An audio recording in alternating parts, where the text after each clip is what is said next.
Welcome back. So, I went on a little bit of a vacation. Just went to go see some sights, do some things, but I am back. Originally, I was going to cover the 21 Savage review, and if you still want to see that, I am more than welcome to do so and to cover it. But it was getting a little bit later in the week and a little bit later in the year, and I feel like the year-end list time is getting pretty close. So I wanted to cover my top 20 albums of the year, and I've re-listened to a good amount of these, and I wanted to make sure this list was concrete. I will be posting the full list, which reaches about 65 albums. So I said in my last video that I didn't listen to as much music as I would the other years, but I was still listening to a fair amount. So I still got 65 albums out of this year. Well, we're just going to limit it down to 20. May do an honorable mentions video or at least put it in the comments of the rest of them. But we're going to start off, and I'm going to have to reach over. So give me a second while I write these things. Well, the first one we're going to discuss is The Crux by Joe. And I never really got into Joe's music beforehand. Of course, there is, I believe it's The End of the Beginning. I think it's the song where I think about Chicago and that huge viral hit. I never really focused on that project before. So when I jumped into this, I had no idea what to fully expect. And what I got was one of the bigger surprises of the year. And it reminds me a lot of The Strokes. There was a lot of Beatles influences in there. Basic Being Basic is one of my favorite singles of the year. That's a video I may do as my top songs of the year. Because I'm not going to be doing a worst albums of the year. I didn't focus a lot on trying to find bad music, but a top songs list I can definitely do. But The Crux has a really good blend of some interests and genres and sounds that I really enjoy. I got back into the Strokes a fair amount this year, and The Crux just kind of fit into that soup of genres that I was really into. And especially when it came out around the summertime, it was perfect for that moment. So overall, I'm quite impressed with The Crux, and I'm really interested to see where Joe goes from here. So, number 19. And this came out very early in the year, so it may have moved up a little bit higher. But this is Choke Enough by OK Lou. This is popping up on a lot of people's lists, and for good reason. It is a very soft, pillowy, almost kind of like an ethereal sounding pop record and a little bit of electronic record as well. Blade Bird is absolutely fantastic. Some great choruses there. The collaboration with Blade is also incredible. It's a very easy listening project. It's something you can really dive into and really enjoy. And it has some really nice sounds on the ears. It's soft, it's pillowy, but it also has this kind of ethereal, digital, kind of this like lo-fi aesthetic to it that does really match well when you're listening to it very late at night or even going on walks or even like on an overcast or rainy day. This project is honestly great for that, and this is also my first foray into OK Lou's music. I'll have to venture more because I did very enjoy the project that I got. Number 18, this also came very early in the year. Another first experience with this artist. Get it there. But this is Sinister Grift, and this is by Panda Bear. Very, very impressed with this project. At the very beginning of the year, this was my number one project. It's just a really fun and kind of throwbacky kind of sound, especially on the track Praise. Probably one of my most played tracks this year. Has this Beach Boys 60s psychedelia type of sound across this whole project. And it's just a really well flowing, psychedelic 60s sound that just works so well, and it's a very trim project, and you just get a very full experience in that 30 to 38 minutes of runtime that this project has. And again, the singles that I took from this thing really carried me through the entire year, and the whole project itself is just a really amazing experience. It's one of those albums where you can't just really focus on one track as much as I love Praise and I love it to death and it's on my playlist. Once you pick one song and once you get to one particular point, you finish the entire project once you kind of listen to it. And Sinister Grift definitely did that for me.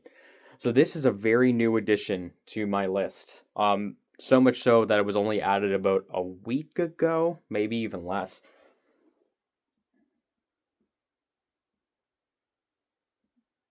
Get this right to be sure. But this is an album called Mahogany Blues, and it's by a rapper by the name of Widnick, who's just out of Atlanta. What an amazing project. This guy doesn't have a lot of listeners, but I feel like he definitely should. If you're looking for some MF Doom inspired instrumentals, but also some really great rapping and some really personal, introspective, and just really kind of soulful, soul food kind of music. It just feels really good as I listen to it. And on my weekend when I was gone to Montreal, this was the project that I was spinning the most, and it just sounds so warm. And the instrumentals are great and they're fantastic, but they still stay in the background enough where you can listen to what Widnick is saying. And there are some really great quotables on here, especially on tracks like Balance, Mount Hood, Rap Image as well. Just some really great tracks throughout this project. It's only 38 minutes long, and each song is about 1 minute and 30 seconds long, about that average. But there's a lot to pack into these small little songs, and if I could have kept listening to it more and more, it probably would have creeped up higher on my list. But Mahogany Blues, I can't recommend this artist and this album enough, and I hope he keeps dropping.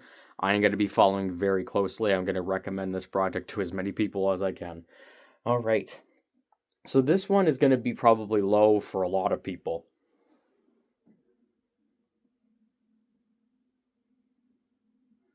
And I've brought up many times before that a project's run length does factor into my listening experience. Hurry Up Tomorrow by The Weeknd. And with this project being almost an hour and 30 minutes long, it does get a little bit difficult to digest all of it within kind of one sitting. But when you do, when I give the time to this project, it is so cinematic. It is a beautiful close off to this trilogy, and it's a beautiful close off to The Weeknd as a character in general. Just some amazing tracks, a little bit more kind of variety across this track list as well. And overall, I think The Weeknd kind of encapsulates all of the sounds, all of the eras, all of the genres that he dived into, and just makes something truly cinematic and truly just a great send-off to what is, I think, probably the Michael Jackson of my generation. One of the best artists and best album runs of all time.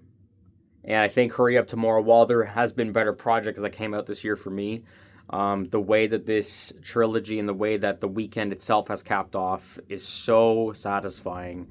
And it is so immensely replayable that I'll be playing these Weeknd albums and Hurry Up Tomorrow as well. I'll be added to the list. I'll be hearing and listening to these songs for years and years and years to come. All right, so another R&B project.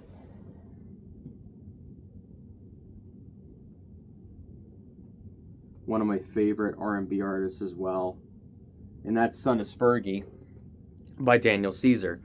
Very much anticipating this project. I really like the collaborations that Daniel Caesar did on here, especially the ones with Bon Iver. There's some really twinkling and just serene instrumentals on here, and also some stuff that's a little bit more minimalistic. I'm thinking of songs like Root of All Evil is so minimalistic, but it's so incredibly catchy. And the song rating, especially on something like Root of All Evil, is just so perfect. It's so catchy. It's so fun. And it just gets the point across, and it does it very well. And I think with Daniel Caesar in this one, he's expanded his palette a little bit more into something that's a little bit more experimental, but it doesn't cause it to the fact where you won't get lost in how experimental it is. It's still very accessible. It's still very catchy. It's still very entrancing. And Daniel Caesar as a vocalist is always going to bring A and S tier performances. So there's nothing going wrong there. Fantastic record. And I really hope he comes to Ottawa again, because I saw him live when Never Enough came out. One of the best concert experiences I've ever had. All right. So then we move on to, gonna have to move up higher.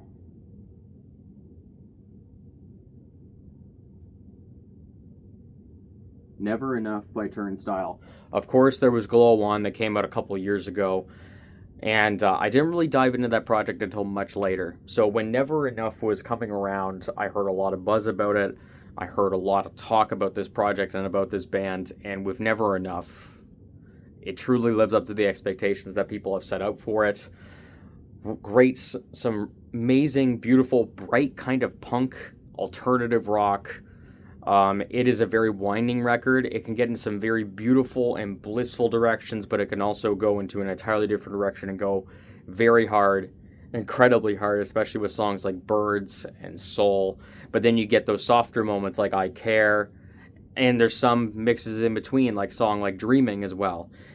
I think this project and this band, I think they're going to go very far. I think across this decade, we're going to see a lot of people turn into Turnstile fans, and I think they're going to be around for a long term. The way that they blend genres, the way that they blend kind of the heavy with the soft sounds and kind of mesh them together, especially in a full cohesive project like this, I'm very excited to see where this band is going to go. All right, so this one is another one of those low-key ones. I don't know if I'll write out the entire thing. Maybe I'll just put the profound. But it's called The Profound Foolishness of, I think, and there's like a little squiggly line.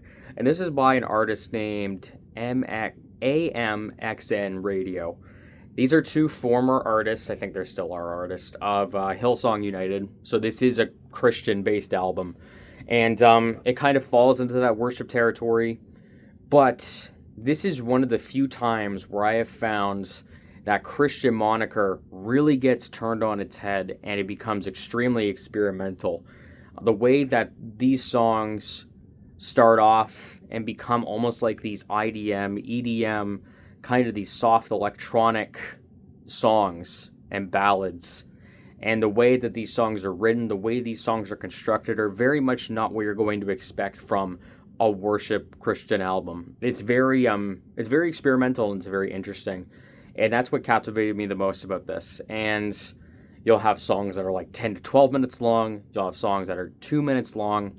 You'll have songs that, again, kind of enter into some familiar kind of territory. If you kind of think of the word worship music, it does fit that moniker, but then it will completely flip itself even halfway through the song. Sometimes it will go into a breakbeat. Sometimes it will go into harsh electronics. Sometimes it will go into harsh drums and harsh 808s.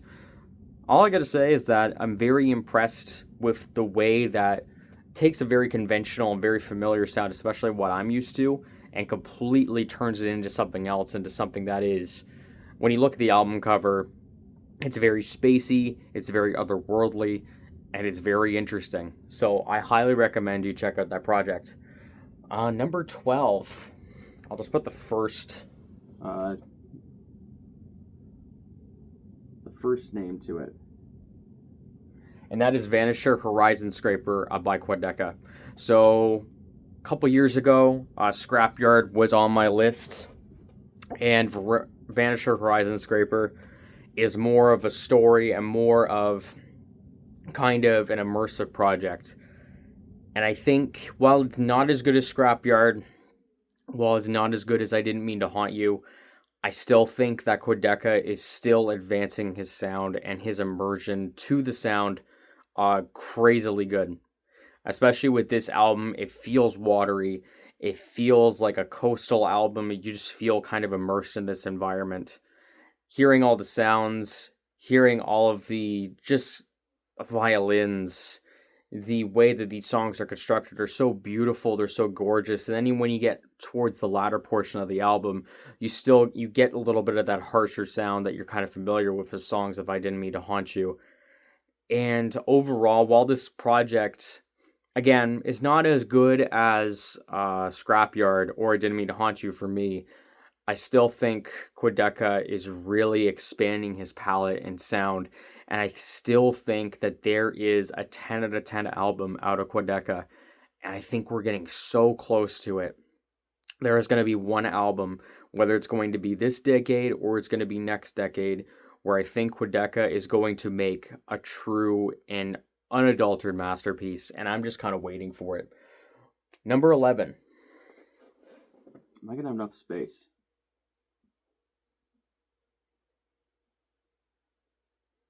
Possibly. You may not see it, but that's okay. I always name them off too. So Precipice, this is by Indigo D'Souza. I listened to a couple of Indigo D'Souza projects beforehand, and while they were interesting, while they were pretty decent, nothing grabbed my attention as much as this album did. Crying Over Nothing, and I'm trying to remember the last track, but it's on my top songs of the year list. But this album truly hits the mark when it comes to that dreamy pop, that acoustic kind of sound. I think Indigo D'Souza hits a perfect spot where it sounds distinctive, it sounds very recognizable to her sound. This album kind of cements her sound into something that is truly hers, and something that it is a little bit more captivating than her previous projects. And I think going forward, like some of these songs, again, like Crying Over Nothing, I'm trying to remember the last one. Oh yeah, I think it's Clean It Up. I think it's called Clean It Up. Both of these songs have been on my heavy rotation, and I'm interested to see where she goes from here. I'm hoping that there is some more deviation, a little bit more of some innovation in her sound, because I think this is a great starting point into something truly special. Now we approach our top 10. And it's Free by Kid Cudi.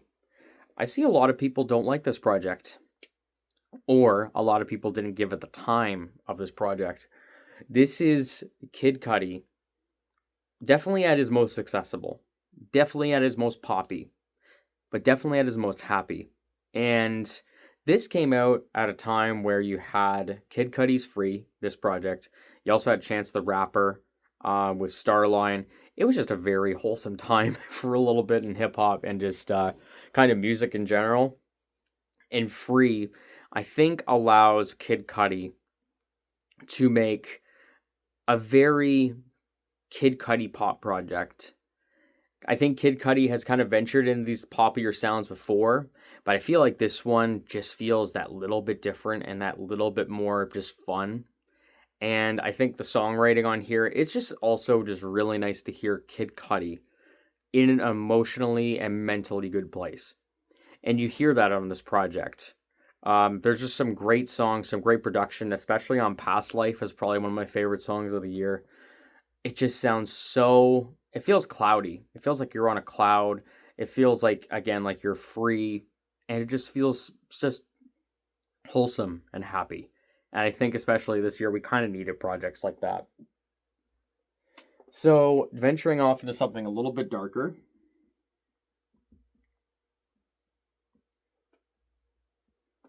It's Pain to Power by Maruja. I think this is their debut album.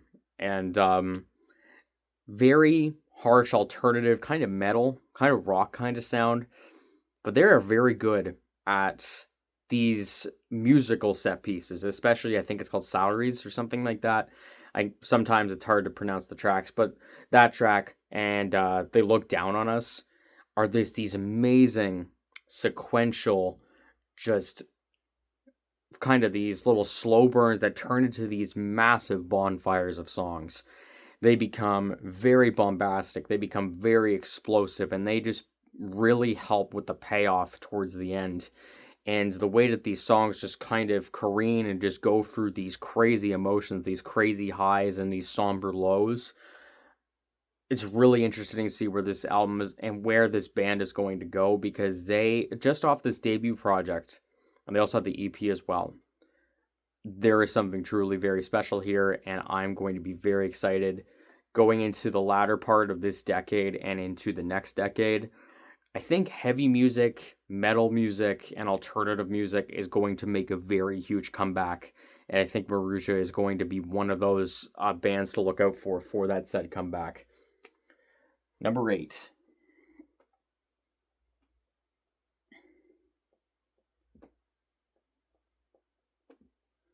This is The Boy Who Played the Harp, and it's by Dave. This is my first full foray into a Dave project. And the writing on this, especially on a track like 175 Months, truly incredible. I love when an artist is able to really give some really introspective, personal storytelling on these projects. And I think Dave on this project gives me so much of that it's so interesting and so captivating to get into. and just hearing the mindset of Dave and just kind of these little mantras that he puts through these things and the morals that go through these things. It's really just some inspiring and food for thought kind of stuff. And I think The Boy Who Played the Harp by Dave really brings a lot of those moments, especially throughout this entire project. Very impressed. And I'm going to have to check, especially Psychodrama. And I know there was another project in between there that I also have to check out. All right. And I was saying before in my mainstream rap video that a lot of people were bringing up these other projects, bringing up other albums, especially in the underground. This is where all those rap projects are going to show up. There is a lot more rap, I think, this year than there was last year, or the last time I did a video like this. And here's another one.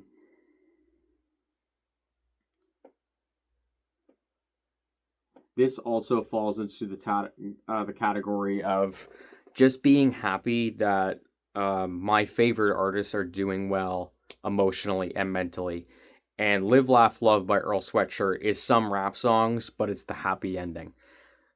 It's so good to hear Earl Sweatshirt, after all that he's been through, all that he's written about, to come back around and create such a wholesome and happy project, but it still sounds so grimy and so much like an Earl Sweatshirt project. It's a perfect balance between the two. And kind of like with the Dave project, the morals, the mantras, the things that Earl is talking about are just something that you can just apply to your life and kind of just build yourself on. And that's some great projects. I love projects that allow me to kind of take something from it, put it into my life and putting it into my practice, or make me think of something that I never really would have thought of, or something that just kind of changes the way I think of things, or changes the way that I act upon things, or something like that. I think there was quite a few projects that really did that this year, and Live, Laugh, Love by Earl Sweatshirt definitely did that, in that trademark Earl sound that it sounds so dusty, it's so sample heavy and so sample driven. And it's like 22 minutes, I think. But it just hits the ground running. The times that these tracks have, while they're short, they just pack an incredible punch.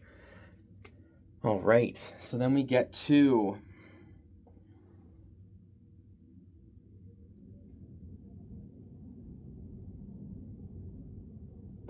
Willoughby Tucker, I'll Always Love You by Ethel Cain. So Ethel Cain put out an EP, Perverts, that was a very interesting project to say the least. I loved it. It was very much an industrial, kind of disturbing project. But Willoughby Tucker is kind of a return to form. Perverts was a little bit of a diversion. This is going back to the main storyline. And I think with Willoughby Tucker, while I don't think it reaches the crazy, crazy highs that Preacher's Daughter did, I think this album, in general, is more of a cohesive experience. And I think it packs it more into a smaller package. I think this is a little bit shorter than Preacher's Daughter. The songs that kind of venture into the 8 to 10 minute range, though, especially Nettles, oh my goodness. The dreamy, the spacey, it just feels so warm and fuzzy. Especially a song like Nettles, that's the one I keep going to. And the singing performances of Ethel Cain, and the guitars, the violins, the way that it just sounds like, kind of just like a backcountry, just a very wholesome and very just beautiful sounding project overall. And with this and Preacher's Daughter, and with Perverts as well, I think Ethel Cain is really setting herself to be kind of this unpredictable artist, but someone that I'm going to be very captivated to follow in the upcoming years. And these two projects, Preacher's Daughter, Willoughby Tucker, there's also going to be, I guess, the one that's going to be the conclusion. I'm very interested to see what this conclusion is going to be.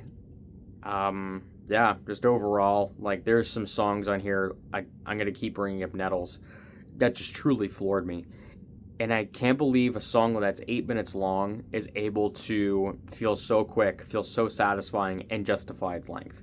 Sometimes you get a song that's 6 to 7 minutes long, and it is a drag to get through. There's a few projects that have had songs like that. But Willoughby Tucker really makes use of the time and makes it worth your time. All right. So now we're getting into the top 5.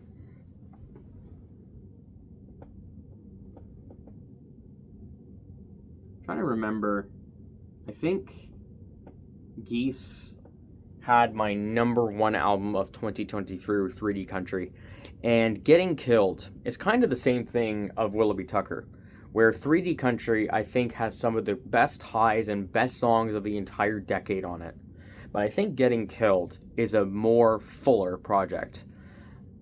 And you do get a healthy amount of experimentation on this. This is not 3D Country Part 2.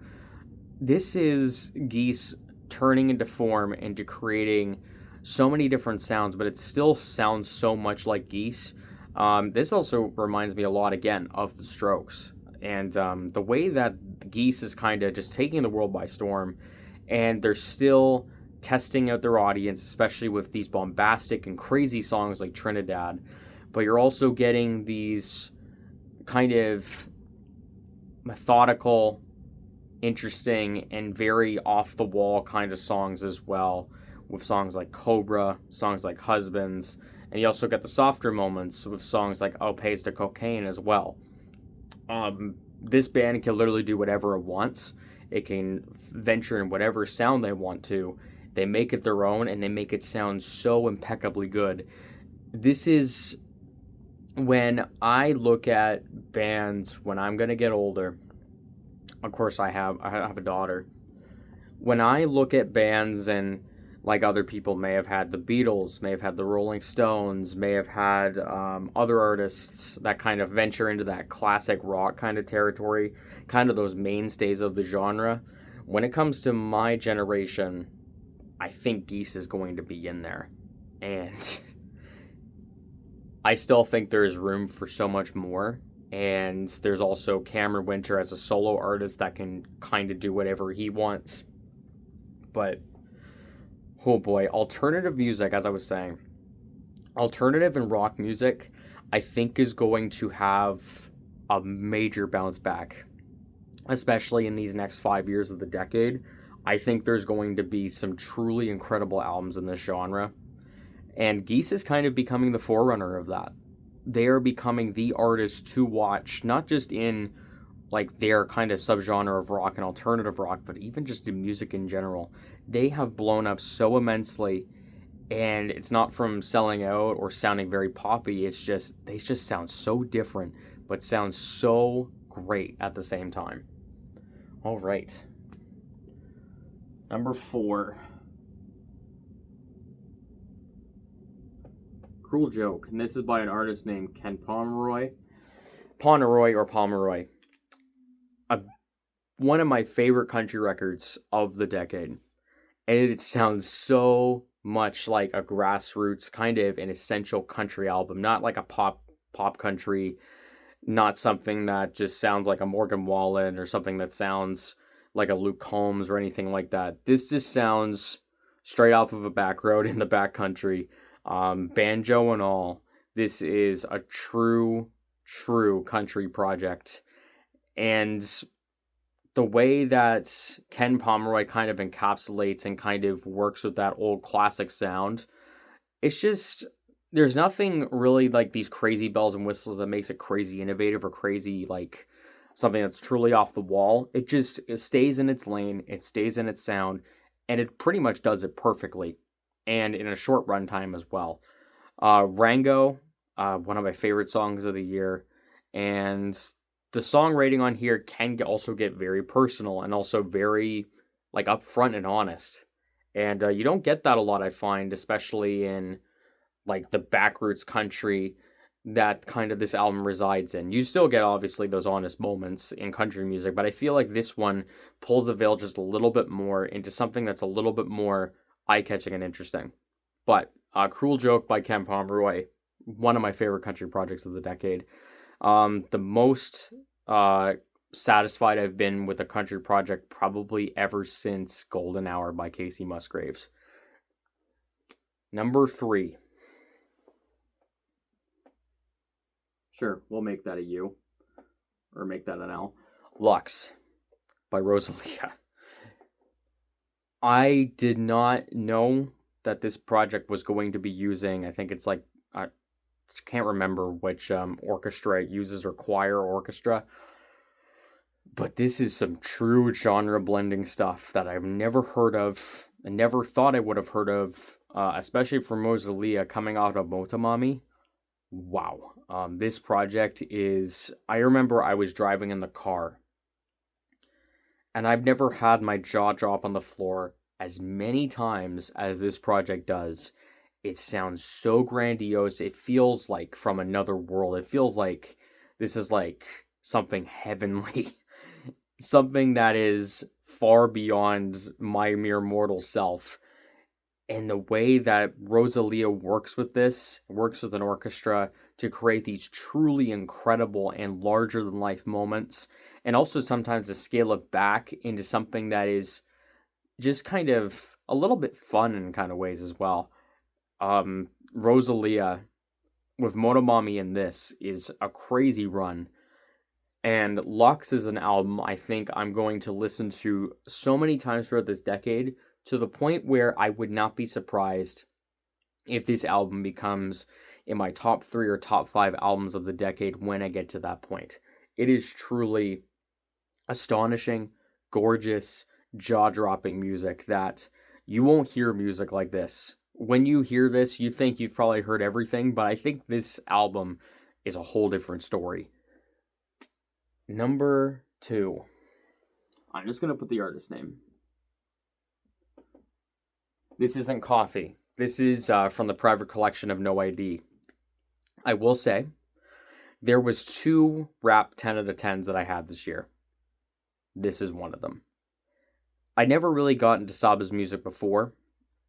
Maybe I should, because obviously, I'm trying to remember what the project is, but it's that black and white one that when it came out, everyone was raving about it, especially the song. I think there's Life on there, but there's also Prom King. That's the one that everyone goes crazy about, which I love those songs, but that was the very few little selections that I got from Saba. But this is the first time I dived into a Saba project, and I think this is just a perfect rap project. And the collaboration with No ID and his production, with Saba's incredible writing, incredible performances, and the ways that he can write, especially with songs like Big Picture, kind of taking the concept of movies and a theater, How to Impress God, kind of talking about the accolades that he's done, but also putting in a juxtaposition with God being not impressed and kind of seeking for a greater purpose. What is it called? Rules of the World or Weight of the World. There's some songs that are on here that are catchy, they bump, they're fantastic, but there's also, again, the kind of the through line for this video is that's just like, it's just food for thought.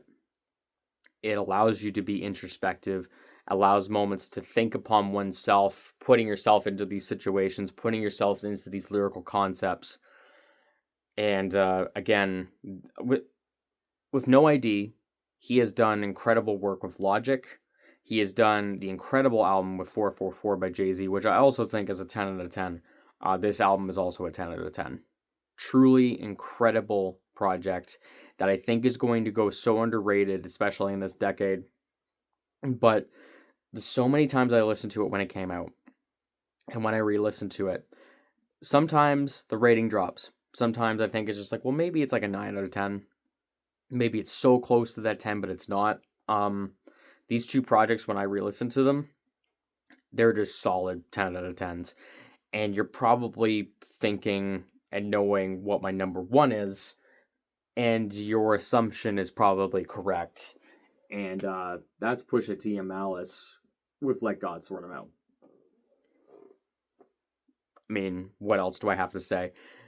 I put out a video last year saying my favorite rap project of all time was King Push, Darkest Before Dawn, The Prelude by Pusha T.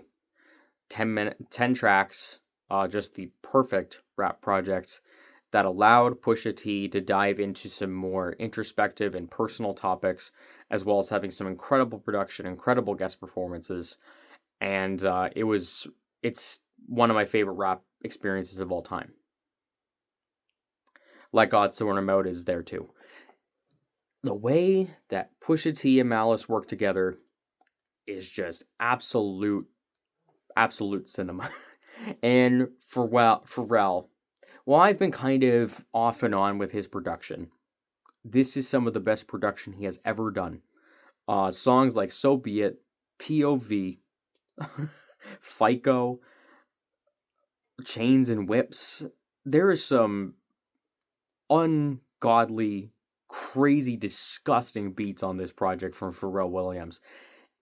And Pusha T, as I said on the King Push album, Pusha T kind of pulls back, especially on songs like Birds Don't Sing, and I'm trying to remember the other one that allows him to kind of talk about miscarriage and talking about his family, his mother, his parents, his wife. It allows Pusha T to dive into territory he's never done before. But let's be honest, Malice is the rapper of the year. The quotables that Malice has without cursing is truly something to behold. The best comeback of any rapper I've ever seen in rap ever. And I'll preface again, as I said in the other video, I've been listening to rap and just kind of music more in general since 2013. So obviously, I have listened to the Nas's, I've listened to Mos Def's and stuff like that. But this comeback from Malice is truly something I've never... Like, I thought this album was honestly going to be good. I didn't expect it to be possibly my favorite rap project of all time. It's getting there. I've listened to this project so many times. There is not one single flaw. There's not one single weak performance. There's not one single weak instrumental. It's a perfect length. So Be It is one of the best rap songs of the decade. No question about it. Kendrick brings one of his best rap verses of the decade. Chains and Whips. Nostalgia. I may take Chains and Whips now if I'm going to be brutally honest. There is a lot of lofty expectations that I have for Pusha T, and he has excelled on them. And it's gotten to that point where I've had Mac Miller as my number one artist, and I still do. I think I have him as my number one artist. But when it comes to my number one rapper, my GOAT, it's Pusha T. I think it's solidified on this project. Let God Sort 'Em Out is my number one album of this year. It is not even close. I thought it would be closer. I mean, you still have Saba. That was a 10. But this is like an 11. I'm so incredibly impressed. But yeah, that was my top 20 albums of 2025. Sorry if it was a little scattershot. Sometimes a little bit ranty. Sometimes things didn't make much sense. But this is why we do one takes. This is why you get these honest and raw reactions from myself. But thank you for coming along with the ride. Please please subscribe please comment your favorite projects as well. I know there was like the albums like JID. There was other albums that came out as well that I wish I would have got to, but also a whole bunch of albums would be considered honorable mentions as well. But 2026, I'm looking forward to getting back into the saddle and trying to listen to as much music as humanly possible. And I want to make a truly great list and recommend you a bunch of projects. Recommend you a bunch of underground projects like the Widnick project I talked about. I'm looking forward to doing the next year again. So keep an eye out for that. Keep an eye out for future content. Again, if you want the 21 Savage Project album review, leave it down in the comments. I may even just do it as well. Like, I do have a fair amount to say about that project as well. Thank you for watching. Thank you for listening. Peace out.